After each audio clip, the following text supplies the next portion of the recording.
You're listening to Soap Dirt, the latest in television entertainment news.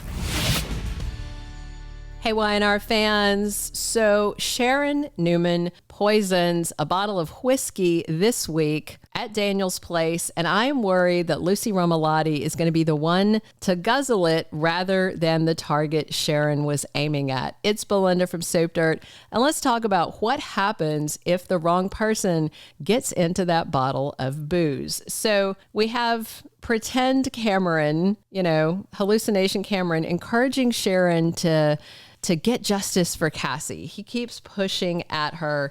And in Sharon's twisted mind, she now believes if she kills Daniel, it'll somehow balance the scales. Maybe it'll even bring Cassie back. And she said things like that in some of her really, crazy moments. But before Sharon takes the poison over to Daniel and Heather's place, she has this debate with herself being Camryn. Sharon told Camryn she can't hurt Daniel because it will devastate Phyllis, who's his mom, and she knows the pain of losing a child.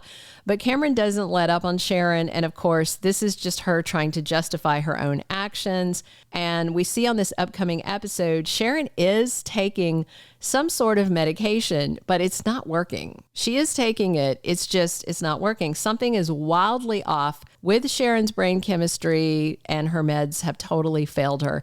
So Nick Newman, of course, is very worried. He called her doctor, but the shrink was no help. Tells him if Sharon's in danger or causing danger, call 911. Tells Nick, call the police. That's not really a helpful solution. And also, interestingly, Sharon has no recollection of buying this bottle of poison. She acted like it was the first time she saw it when suddenly there was a bag on the bed at the Seedy Side Motel. Yes, some people were asking me, what's the name of that hotel? It is called the Seedy Side Motel. It is a no-tell motel that is seedy with a literal name. She thought Camryn had put the bag with the poison there, which of course is her, and then she was wondering if the poison was meant for her to take. And Sharon seemed to really be thinking it might have been meant for her to engage in some sort of self-harm. But Camryn told her, no, you can't hurt yourself. It would devastate Nick, Faith, Mariah, everybody. And he kept prodding her until Sharon decided to follow through with the poisonous plan that in her mind, she's trying to blame on Camryn.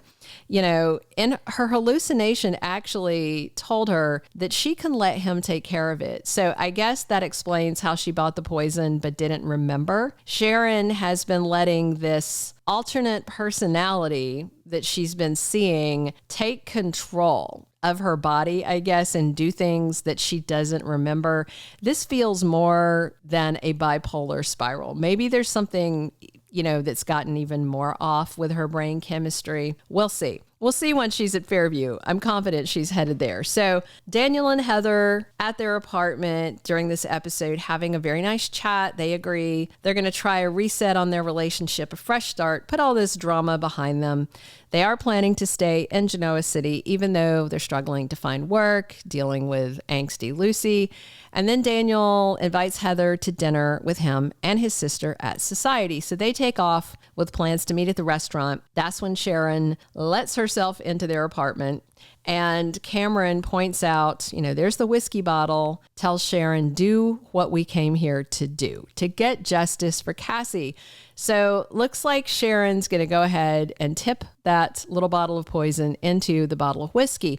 Now, her target is Daniel, whom she unfairly blames for Cassie Newman's death. But what if it's not Daniel that drinks the booze? Remember, we have seen a lot of Lucy Romalotti engaging in underage drinking.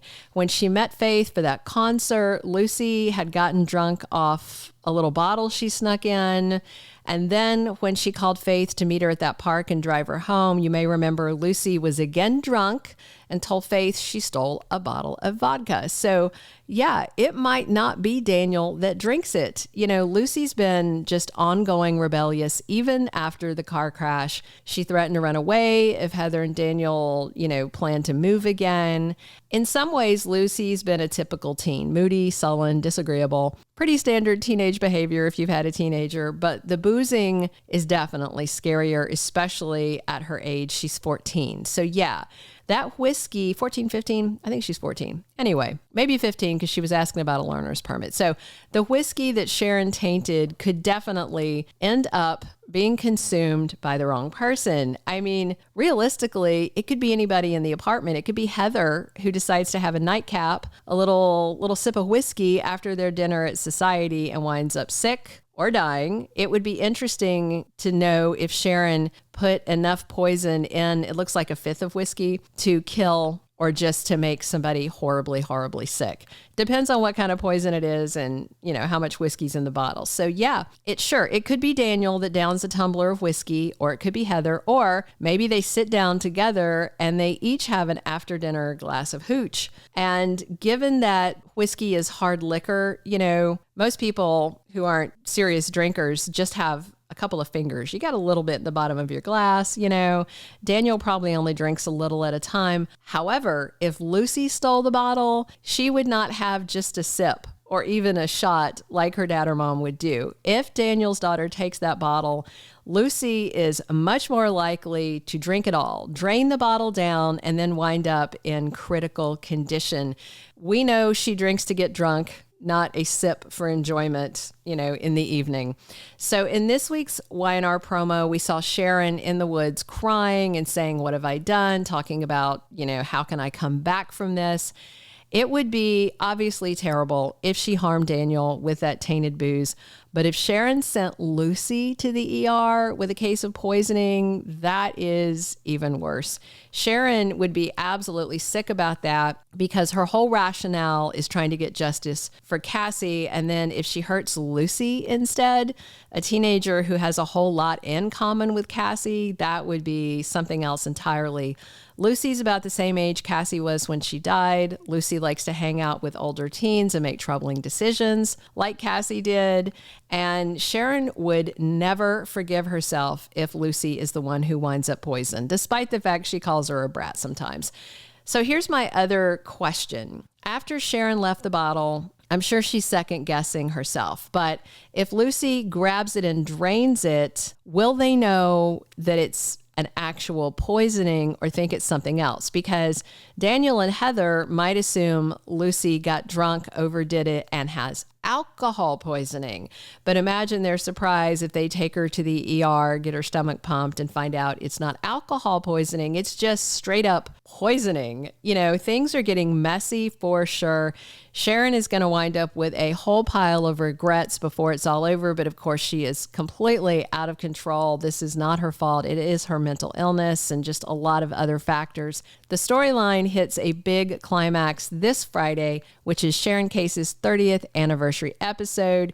Not a clip show. It's a big show that moves things forwards. I know we're going to still get some flashbacks, I'm sure, of Cassie and things like that. So we'll see.